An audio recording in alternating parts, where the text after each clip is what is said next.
നമുക്കിന്ന് നെയിൽ കോണിനെ കുറിച്ച് സംസാരിച്ചാലോ? എൻ്റെ നെയിൽസ് കാണുമ്പോൾ മിക്കവരും ചോദിക്കുന്ന കാര്യമാണ്, നഖം വളർന്നു കഴിഞ്ഞിട്ട് ഇങ്ങനെ ആകുന്നതാണോ, അതോ ഞാൻ ഇങ്ങനെയാണോ മൈലാഞ്ചി ഇടുന്നത് നഖത്തിൽ? ചില സ്ഥലത്ത് മൈലാഞ്ചിയൊക്കെ ഇടാൻ പോകുമ്പം നെയിൽ ആർട്ട് ചെയ്തതാണോ എന്ന് വരെ ചോദിച്ചിട്ടുണ്ട്. അപ്പം ഞാൻ എങ്ങനെയാണ് നെയിൽ കോൺ ഇടുന്നതെന്ന് നിങ്ങൾക്ക് കാണിച്ചു തരാം.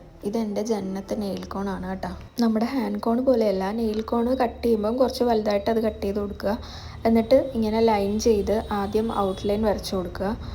ഔട്ട്ലൈൻ വരച്ചതിന് ശേഷമാണ് അകത്ത് ഞാൻ ഫുള്ള് ഫില്ല് ചെയ്ത് കൊടുക്കുന്നത്. എൻ്റെ ഈ ജന്നത്ത് നെയിൽ കോൺ ഒരു 2 കോട്ട് ഇടുമ്പോൾ തന്നെ നല്ല ഡാർക്ക് സ്റ്റെയിൻ കിട്ടാറുണ്ട്. 2 കോട്ടെന്ന് ഉദ്ദേശിക്കുന്നത് മൈലാഞ്ചി ഇട്ട് അത് ഉണങ്ങുമ്പോൾ പൊളിച്ച് കളയുക പിന്നെ ഇടുക, അതല്ല. ഓവർനൈറ്റാണ് ഇട്ട് കിടക്കേണ്ടത്. രാത്രി ഇട്ട് കിടന്നിട്ട് രാവിലെ ആകുമ്പോൾ റിമൂവ് ചെയ്യുക. അങ്ങനെ 2 കണ്ടിന്യൂസ് നൈറ്റ് ഇട്ടാൽ മതി നല്ല ഡാർക്ക് സ്റ്റെയിൻ കിട്ടാനായിട്ട്. പിന്നെ ഇത് നഖത്തിലിടുന്ന സമയത്തും നല്ല തിക്കായിട്ട് തന്നെ അപ്ലൈ ചെയ്ത് കൊടുക്കുക. അങ്ങനെ ഇടുകയാണെന്നുണ്ടെങ്കിൽ 2 കോട്ടിൽ തന്നെ നമുക്ക് നല്ല ഡാർക്ക് സ്റ്റെയിൻ കിട്ടും. അങ്ങനെ 2 ഓവർനൈറ്റ് ഇട്ട് കഴിഞ്ഞപ്പോൾ എനിക്ക് കിട്ടിയിട്ടുള്ള റിസൾട്ടാണിത്. നല്ല ഡാർക്ക് സ്റ്റെയിനാണ് നമുക്ക് കിട്ടുന്നത്. പിന്നെ ഇതിൻ്റെ ഒരു പ്രത്യേകത എന്ന് പറഞ്ഞാൽ ഇതിൻ്റെ സ്റ്റെയിൻ ഫെയ്ഡായി പോകത്തൊന്നുമില്ല. ലോങ് ലാസ്റ്റിംഗ് ആയിട്ടുള്ള സ്റ്റെയിനാണ് നമുക്ക് കിട്ടുന്നത്.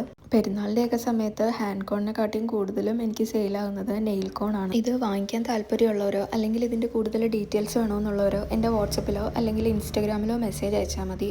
ഇൻസ്റ്റഗ്രാമിൽ കസ്റ്റമേഴ്സ് യൂസ് ചെയ്തിട്ടുള്ള റിവ്യൂസ്, അവർ അയച്ചു തന്നിട്ടുള്ള ഫോട്ടോസ് എല്ലാം സ്റ്റോറി ഹൈലൈറ്റിൽ ഞാൻ ഇട്ടിട്ടുണ്ട്. അതൊന്ന് കയറി ചെക്ക് ചെയ്ത് നോക്കിയാൽ മതി. നെയിൽ കോൺ ഇങ്ങനെ അപ്ലൈ ചെയ്യുമ്പം എനിക്ക് കുറച്ചുകൂടെ ഭംഗിയുള്ളതായിട്ട് തോന്നിയിട്ടുണ്ട്. അതുകൊണ്ടാണ് ഞാൻ ഇങ്ങനെ ഇടുന്നത്. വീഡിയോ ഇഷ്ടപ്പെട്ടാൽ ഒന്ന് ലൈക്ക് ചെയ്തേക്കണേ. അപ്പോൾ ഓക്കെ, ബൈ.